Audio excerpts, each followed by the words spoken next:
Welcome to Atraithingal. இன்னைக்கு நம்ம என்ன பார்க்க போறோம்னா கிட்ஸ் தோசை ரெசிபி தான் ஃப்ரெண்ட்ஸ் பார்க்க போறோம். நம்ம வந்து 6 மாசத்துக்கு அப்புறம் குழந்தைங்களுக்கு வந்து சாப்பாடு கொடுக்க ஆரம்பிச்சிருவோம். ஸோ வந்து அந்த மாதிரி கொடுக்கும்போது கொஞ்சம் ஹெல்த்தியாக வந்து நம்ம 1 இயர்க்கு அப்புறம் இன்னும் நல்லா ஹெல்த்தியாக, ஏன்னா அவங்க நார்மலாக நம்ம சாப்பிட்ற மாதிரியே சாப்பாடு சாப்பிட ஆரம்பிச்சிருவாங்க. அந்த டைமில் வந்து நம்ம ஹெல்த்தியாக கொடுக்கறதுக்காக இன்றைக்கி 2 தோசை பார்க்கலாம். ஃபர்ஸ்ட் வந்து கேரட் தோசை. நான் வந்து ஒரு கேரட் வந்து எடுத்து இந்த மாதிரி குட்டி குட்டி பீஸா நறுக்கி மிக்ஸி ஜாரில் போட்டு ஃபர்ஸ்ட் வந்து அரைச்சி எடுத்துக்கோங்க. அதுக்கப்புறமா தண்ணி விட்டு அரைச்சிக்கோங்க கொஞ்சமாக, இல்லைன்னா வந்து கட்டி கட்டியாக இருக்கும். இப்போ நான் ஒரு 2-3 கரண்டி வந்து மாவு எடுத்து அந்த அரைச்சி வச்ச கேரட் ஃபுல்லாக வந்து அதில் ஆட் பண்ணிடுறேன். இப்போ நம்ம கேரட் தோசைக்கு வந்து மாவு வந்து ரெடி.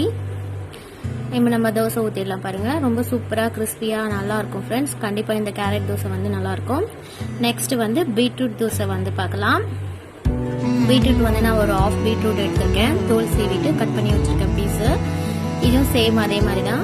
ஃபர்ஸ்ட் வந்து அரைச்சிக்கோங்க, அதுக்கப்புறமா வந்து தண்ணி சேருங்க. நம்ம ஃபர்ஸ்டே தண்ணி சேர்த்துட்டா கட்டி கட்டியாக இருக்கும், நல்லா வந்து நைஸாக வந்து அரையாது. ஸோ வந்து நான் ஃபர்ஸ்ட் பாருங்க அரைச்சிட்டேன். அதுக்கப்புறமா கொஞ்சமாக வந்து தண்ணி ஆட் பண்ணிக்கிறேன். கொஞ்சமாக ஆட் பண்ணுங்க.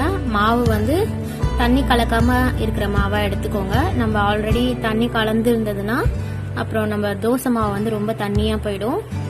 இன்னொரு விஷயம், நம்ம இந்த மாதிரி கேரட் பீட்ரூட் தோசை ஊற்றும் போது நம்ம இதை ஆட் பண்ண உடனே ஊற்றிடுங்க. அப்புறம் வந்து தோசை வந்து கொஞ்சம் நல்லா வராது.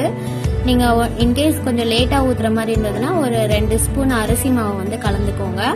அப்போ வந்து தோசை வந்து நல்லா வரும். இப்போ வந்து கல் காஞ்சிடுச்சு. இப்போ நம்ம பீட்ரூட் தோசை வந்து ஊற்றிடலாம்.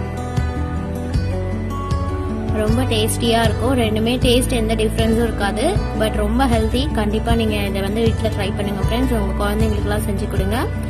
இந்த வீடியோ உங்களுக்கு பிடிச்சிருக்குன்னு நினைக்கிறேன். இந்த வீடியோ பிடிச்சிருந்தா லைக் பண்ணுங்கள், ஷேர் பண்ணுங்கள்.